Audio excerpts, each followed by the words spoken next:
اللہ اس کے کاموں میں اس کے لیے آسانیاں پیدا فرماتے ہیں۔ وہ کوئی ٹارگٹ اچیو کرنا چاہتا ہے، کوئی اپنا مقصد پورا کرنا چاہتا ہے، اللہ مقصد کا حصول اس بندے کے لیے آسان فرما دیتے ہیں۔ پھر اللہ تعالیٰ تقوی کی وجہ سے تنگی سے انسان کو نکال دیتے ہیں۔ ارشاد فرمایا وَمَن يَتَّقِ اللَّهَ يَجْعَل لَّهُ مَخْرَجًا، جو بندہ تقوی اختیار کرتا ہے اللہ اس کو مخرج دکھا دیتا ہے۔ اہل مدارس کے لیے اس میں بڑی خوشخبری ہے۔ ہم کئی مرتبہ پھنس جاتے ہیں، اخراجات ہوتے ہیں، وسائل نہیں ہوتے تو ہم پریشان ہوتے ہیں، تنخواہیں کہاں سے دیں گے، طلباء کے کھانے کے خرچے کیا کریں گے، فلاں کیا ہوگا اور فلاں کیا ہوگا۔ اس کا ایک ہی حل ہے، ہم تقوی اختیار کریں، اللہ تعالیٰ ہر تنگی میں سے راستہ نکال دیں گے۔ علامہ ابن جوزی رحمۃ اللہ نے سید الخاطر میں واقعہ لکھا ہے، وہ فرماتے ہیں ایک دفعہ حالات کی وجہ سے میں بہت پریشان تھا، تو میں نے قرآن مجید میں یہی آیت پڑھی وَمَن يَتَّقِ اللَّهَ يَجْعَل لَّهُ مَخْرَجًا، کہ جو تقوی اختیار کرے گا اللہ اس کے لیے حالات میں سے نکلنے کا راستہ دکھا دے گا۔ وہ کہتے ہیں کہ میں نے قرآن مجید رکھا اور اللہ کے سامنے نیت کی، اے اللہ میں آئندہ تقوی کی زندگی اختیار کروں گا، تو مجھے اس مشکل میں سے نکال دے۔ فرماتے ہیں صرف نیت کرنے کی وجہ سے اللہ نے اس تنگی کو آسان کر دیا اور میرے لیے خروج کا راستہ نکال دیا۔ تو تقوی اختیار کرنا اللہ کو اتنا پسندیدہ ہے، اللہ بندے کے لیے پریشانیوں میں سے راستہ نکال دیتا ہے۔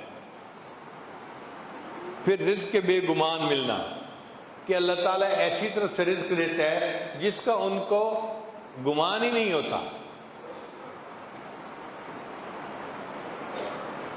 اورنگزیب عالمگیر ایک بادشاہ گزرے ہیں، بڑے عالم تھے، صاحب نسبت تھے۔ ان کے استاد کا نام تھا ملا جیواں رحمۃ اللہ علیہ۔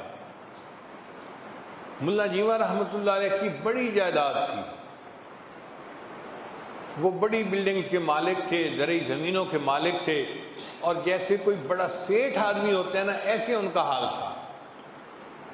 ایک شہزادے نے ان کی شکایت بادشاہ کو کی کہ جی یہ بادشاہ کا پیر ہے اور اتنی جائیداد کا مالک ہے، تو ہمیں یہ لگتا ہے کہ یہ لوگوں کو ورغلا کے ان سے پیسے لے لیتا ہے اور اس نے اتنی جائیداد اکٹھی کر لی ہے۔ تو اورنگزیب عالمگیر نے فیصلہ کیا کہ میں ملا جیواں رحمۃ اللہ علیہ اگرچہ میرے استاد ہیں مگر میں ان سے پوچھوں گا کہ یہ استاد آپ نے کیسے جو ہے وہ جائیداد بنا لی۔ تو انہوں نے ملا جیواں کو پیغام بھیجا کہ جی آپ ملنے کے لیے تشریف لائیے۔ اب ملا جیواں رحمۃ اللہ دربار میں آئے، اورنگزیب عالمگیر نے اٹھ کر ان کا استقبال کیا، پاس بٹھایا، سلام کیا، محبت سے بات کی اور یہ کہا جی کہ آپ مجھے یہ بتا دیجئے کہ آپ تو ایک فقیر آدمی ہیں، پڑھاتے ہیں طلباء کو، آپ اتنی جائیداد کے مالک کیسے بن گئے؟ تو ملا جیواں رحمۃ اللہ نے فرمایا کہ آپ کو یاد ہوگا میں پچھلی مرتبہ آپ کو ملنے کے لیے آیا تھا، آپ نے مجھے ایک چونی ہدیے میں دی تھی۔ انہوں نے کہا ہاں۔ کہنے لگے وہ چونی میں نے جا کے اپنی بیوی کو دی تھی اور کہا تھا کہ اس کو کسی اچھے کام پہ لگا دو تاکہ اللہ ہمارے لیے رزق میں آسانی کر دے۔ میری بیوی نے چند انڈے لیے اور مرغی کے نیچے رکھ دیے، ان انڈوں سے بہت سارے بچے نکل آئے تو کئی مرغیاں بن گئیں، چنانچہ ہمارے گھر کی مرغیوں میں برکت ہو گئی۔ پھر مرغیوں کے ساتھ میری بیوی نے ایک بکری خرید لی، اللہ نے بکریوں کا ریوڑ بنا دیا۔ پھر بکریوں سے ہم نے ایک گائے خرید لی، اللہ نے گائے کا ریوڑ بنا دیا۔ گائے بڑھتے بڑھتے اتنی بڑی کہ میں گائے کو سیل کرتا تھا اور زرعی زمین خریدتا تھا۔ پھر اللہ نے میری زرعی زمین کے کاروبار میں برکت دی اور ایک زمین میں کم قیمت پہ خریدتا تھا، اس کی قیمت بڑھ جاتی تھی۔ تو اللہ تعالیٰ نے آج مجھے اتنا کروڑپتی بنا دیا، مگر میری انویسٹمنٹ وہ چونی ہے جو آپ ہی نے مجھے دی تھی۔ اورنگزیب عالمگیر نے کہا کہ اچھا استاد جی اب ذرا میری بات بھی سن لیجئے۔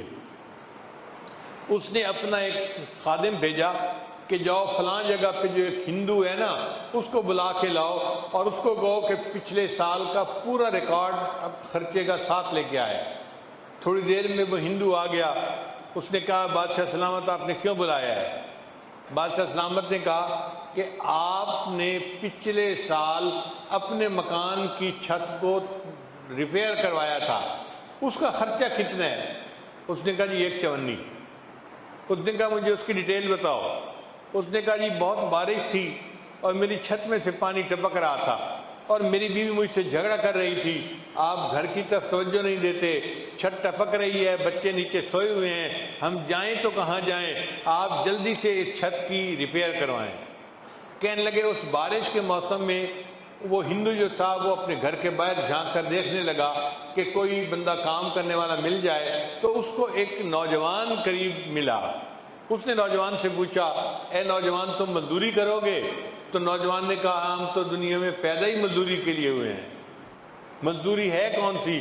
اس نے کہا میں تمہیں کدال دیتا ہوں اور ایک جو ہے نا وہ اور چیز دیتا ہوں، اور اتنی مٹی اکھاڑو اور اس کو میری چھت کے اوپر بچھا دو تاکہ پانی ٹپکنا بند ہو جائے۔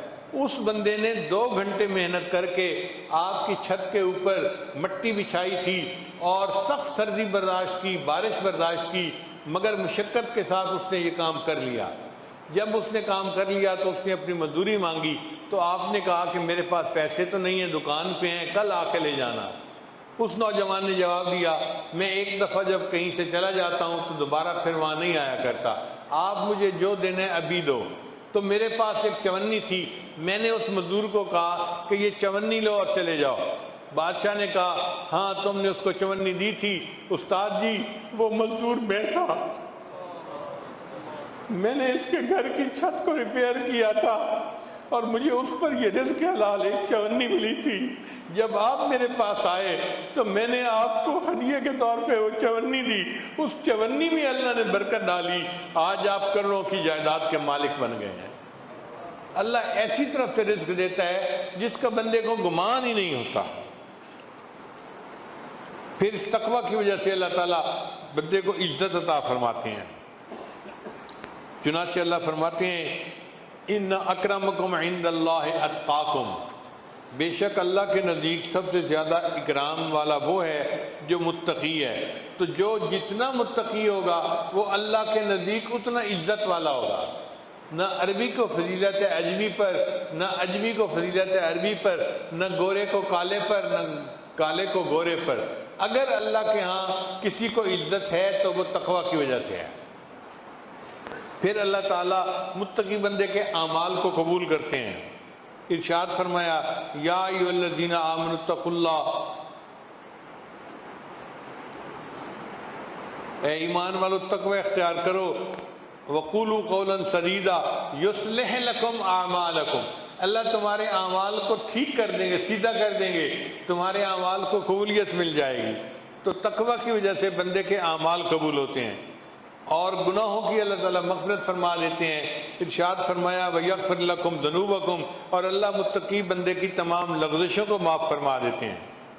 لا الہ الا اللہ، لا الہ الا اللہ، لا الہ الا اللہ، لا الہ الا اللہ، لا الہ الا اللہ۔